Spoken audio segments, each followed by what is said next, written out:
Hello, this is Lior from Beefields Farm, and today I would like to start an ongoing workshops that will have a couple of installments about alchemy and herbalism. Um, Alchemy really piqued my curiosity and imagination for the last 5 years, and I wanted to share it with you. So I hope you will find it as intriguing as I did.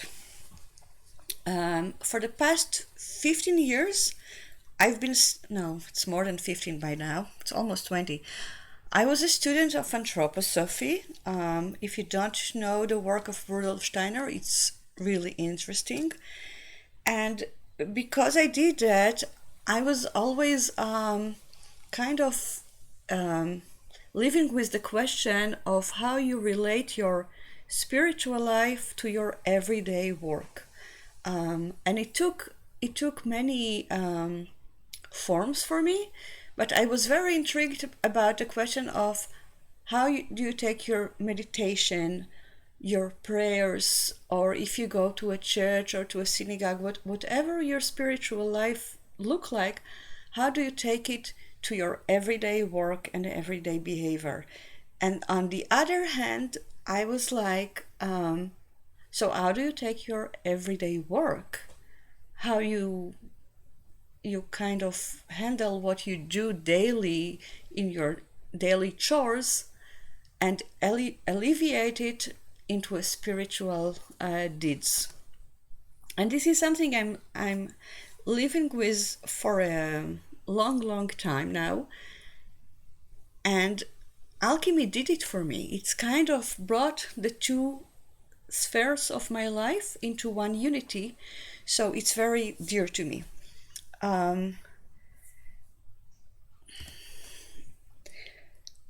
So I did 9 years ago when I started the herb garden. I started also to take a basic class in herbalism, and it took me to complete the class 3 or 4 years at the time.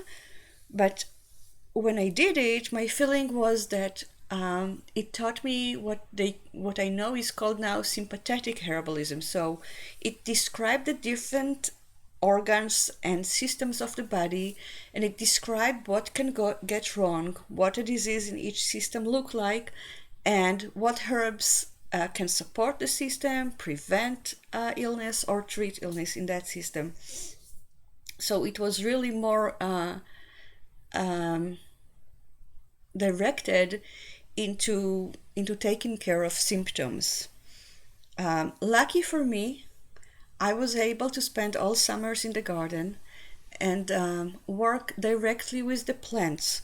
So I had the feeling that I'm not creating relationship with them that are only intellectual, but I got to know the plants through my senses and to develop much deeper relationship with them. During my studies about 5 years ago, I stumbled upon a great book that I highly recommend. It's called The Herbal Lure of Wise Women and Ward Connor by Wolf D. Stroll. And this book introduced me to the work of the alchemists, especially to Paracelsus. And it threw me away. I kind of read everything that I could my hand on his life. Even I tried to go through his own book, but that was really hard because his English is Middle Ages English. Paracelsus lived in the 15th century. So, but really I felt like deeply connected to his work. What was important for me is that his work touched my heart, is that it really deeply resonated with me. And what resonated was that it gave Western herbalism this really spiritual background, like really spiritual foundation. And that is something that if you look at the Indian herbalism or the Chinese herbalism, you will see that all their books start with a long I don't know if you call it a story, but a description of the spiritual nature of the world, of plants, of life, of health, and of disease. And a lot of Western herbalism kind of forgot or let go of that foundation and is missing. And the work of the alchemist helped me reconnect back to that foundation of Western herbalism. In the past week, I was emptying the drying room and drying herbs and cleaning them, and I was really working in the drying room, so I was able to listen to podcasts. And I listened to Shasa Popham speak about alchemy and herbalism. And that's really inspired me to create this ongoing workshop for you that I hope will open your mind and like intrigue you to look at this different understanding of disease, medicine, healing plants, nature, and even the meaning of life and what karma is. All those words or concepts that we know from the Eastern tradition exist also in the Western tradition, and we just let them go. And I want to reclaim them. So, what really is herbalism? What really is alchemy? The dictionary or the alchemist actually said that alchemy is basically transformation. It is a specific tradition with principle that grew out of observation and sacred knowledge. Alchemy is a consciously assisted evolution. In some ways, we are all alchemists, as we are all developing and transforming all the time. But we all lack, or most of us lack, this openness or wakefulness to the spiritual world or to the divine in everyday life. The alchemists were initiate. They had that open mind that allowed them to experience the spirit in matter. Traditionally, alchemists work with minerals, metals, plants, and animals in their practice. The goal of their work was to assist the plant, mineral, or animal through their transformation process. It is a process that in nature might take thousands of years to happen, but in the laboratory, the alchemists were able to accelerate it. So when the medicine is administered to a human being or is used, the body, the mind, the soul are all guided to go through the transformation process again. So the medicine kind of serves as a teacher to teach the body how to transform. The transformation is not just one of physical level, but also of the soul, thoughts, and emotion, and of the spiritual level. It is likened to the process of death and rebirth, in which something have to die before it can rebirth new and transform to a higher form of itself. And it was symbolized by the snake, who transformed itself every time it shed its skin. But in this symbol, the snake is actually eating his own tail, because you need to let go of your old concept and of your own ideas before you can grow and come from the other side renewed. And it's true both in the material sense. You need to let go of all cells, all body cells. You need to let go of antibodies and pathogens, and you need to allow the body to cleanse itself in order for the body to build itself. But it's also true about your thinking life, about your emotional life. It's kind of it works on all levels of the human body. The alchemical philosophy combines scientific, medical, and spiritual or religious philosophy, and it creates one unity of all of it. It is especially important in times when the scientists are talking in different language than is spoken by the spiritual people. So I'm talking about all types of spiritual people. It could be the Christian priest, but it could be also the the guru from the yogi tradition or the rabbi, or just all of us, when we address our spiritual beliefs, we use different jargon than when we talk about scientific, what we consider facts. And that is not enabling us to create a bridge between the two. That keeps the two separated. It's actually even become so pronounced because even between science itself, if you talk to a physiologist, or if you talk to physics, or you talk to a chemistry, or you talk to a biologist, each one of them talk in a different language. So they might all describe the same phenomena, but because they are using different language, they can create one unified picture. And the alchemist unified a different worldview to create philosophy that describe both the phenomena and the divine pattern in nature in one holistic work. Alchemy originated in Egypt, and it was called chemia. So a couple of things about Egypt. The entire Egyptian culture was concentrated on the Nile Valley. The Nile is the only source of water in Egypt, and it was a highly agricultural culture that was really spread on both sides of the Nile River. And it was a center of trade between the East, so China and India, and all the East, and Greek, that was kind of the center of the Western world at the time. So there were influences both of trade, of languages, and of knowledge between East and West, concentrating in Egypt.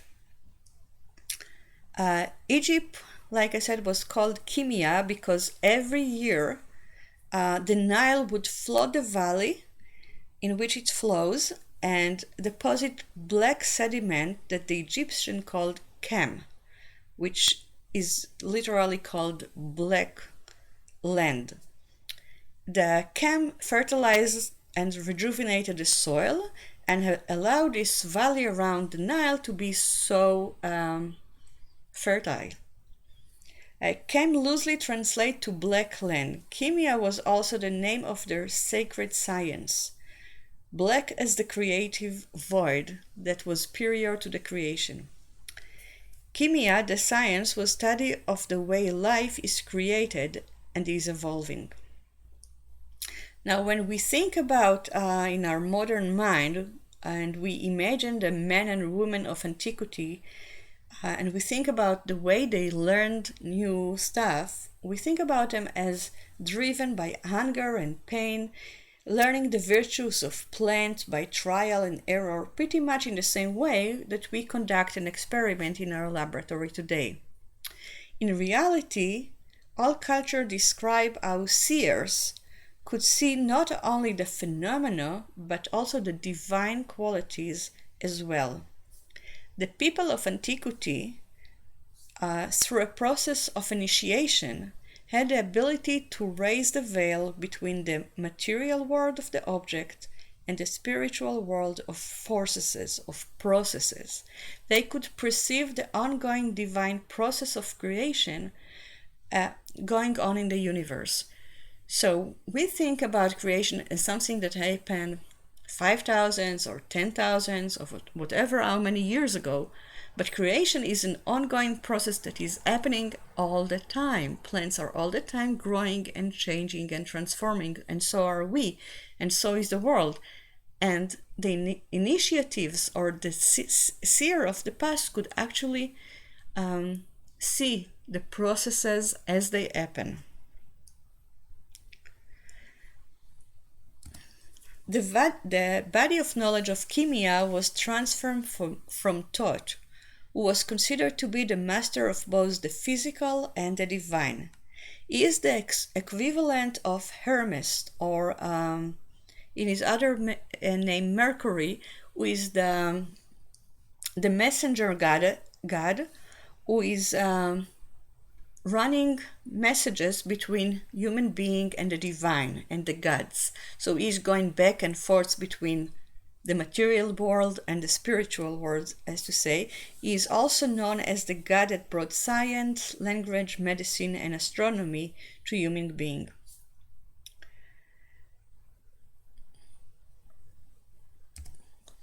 After the Roman Empire came and pillaged and destroyed the entire ancient culture of Egypt, the alchemists flew away and they flew to Arabia. So during the Middle Ages, Arabia was a center of Kimia, but the Arab gave her the prefix al because it was considered to be a sacred body of knowledge and practice. Al comes from Allah, the Muslim god or creator, and express the sacredness of alchemia. Alchemia later became alchemy in modern times, and in modern times, alchemy became chemistry. Now, if you look at this progression of the development of alchemy, you can see the degradation of the science from a sacred philosophy that is imbued with spirituality into a practice and from there into a materialistic science.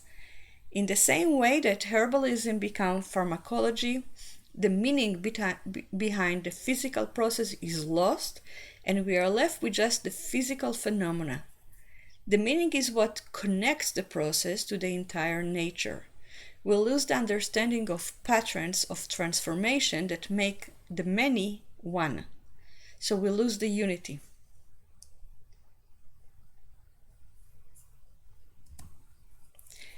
Alchemy studies the cycle of transformation in nature, how matter changes through processes of transformation, and the spirit that works behind those processes to create the transformation. Take distillation for example. In alchemy, it was considered to be a separation of the spirit of the plant from its body and soul. And I will talk a little bit more about it in future installment as part of this workshop. Nature does that all the time. Alchemy is in the water cycle in nature, for instance. Picture a snow mountain. The sun warms the snow and it melts and flows downhill into the valley, and it forms brooks and rivulets. The river flows into the ocean, and now the ocean becomes the mountain and the valley. The sun warms the ocean so the water evaporates up to the sky. The water condenses into clouds of rain that nourish the plants that we eat or use as medicine. So now the mountain and the valley and the ocean and the plant becomes who we are. We excrete our waste product and nourish the earth, and when we die, we return our body to the earth. We are part of a cycle. The alchemists manifest that cycle within its laboratory environment. They saw the deeper meaning of those processes. They saw the way that physical processes out in nature manifest in our soul and spiritual life. How, as human beings, go into the process of fermentation, they can be depressed or melancholic and could be pulled down by those feelings. But sometimes they feel inspired, illuminated, enthusiastic, and that's kind of a feeling of being, it's like a distillation where the spirit is reaching high and kind of turning into the divine. So they saw how those processes work not just on the physical level, but also on the soul and the spirit. Alchemy is the art of harnessing the power behind those processes and transforming it into medicine. Alchemy accelerates those processes and teaches us what we need in order to grow and transform in our life. It is not just a way to heal a physical disease, but also a journey of spiritual growth. From an alchemical point of view, the meaning of life is exactly that, an inner path of development. There is more to plant than their medicinal properties or their chemical constituents or their organ affinity. Plants are ancient and intelligent beings that can be our teachers if we are open to listen to them. As we start going deeper into the principle of the alchemical tradition, you will get a better understanding of the complexity of this tradition, but also of the way it's create and unify coherent framework for understanding nature, health, disease, life, and karma. Next week, I would like to discuss the first principle of alchemy. Paracelsus call it the light of nature. For me, yeah, it's beautiful, and I hope you feel the same like I do. I hope it feels like the alchemist work touched you and you are intrigued to hear more about it. I would love it if you will comment below and let me know if you have question or if there is something that you would like me to share or something that you didn't understand or you want to learn more about, or just how it was for you. Thank you so much.